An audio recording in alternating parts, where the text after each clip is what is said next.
In today's video, I'm going to teach you how to remove background from hair in OpenArt. If you've ever tried to cut out a person with wispy bangs, curls, or flyaways, you know hair is the hardest part of any background removal.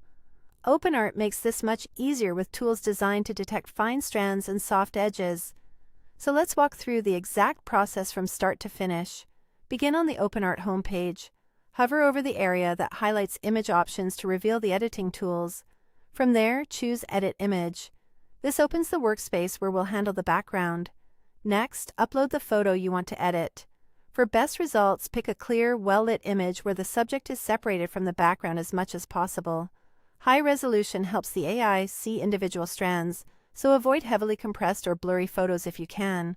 Once your image loads, look toward the top toolbar and select the Background option. This tells OpenArt you want to work specifically on what's behind your subject rather than painting or transforming the foreground. Now click Remove Background. OpenArt analyzes the image and automatically lifts your subject from the background. This is where the magic happens for hair. The system looks for soft transitions and tiny details around edges, which gives you a cleaner cutout than a simple lasso tool would. When it finishes, zoom in around the hairline to check the result. If a few areas still blend into the background, don't worry. Often a slightly higher quality source image or stronger contrast between subject and background on upload will improve the next pass.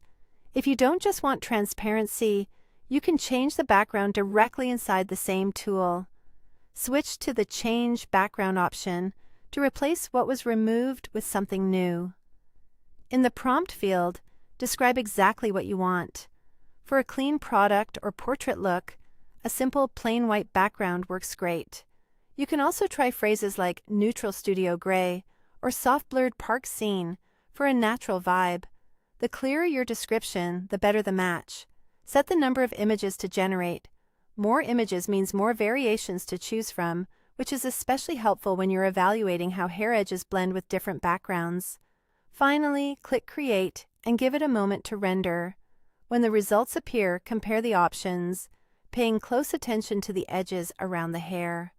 Choose the one that looks the most natural, and you're done. With these steps, you'll get professional-looking cutouts that preserve even the finest strands.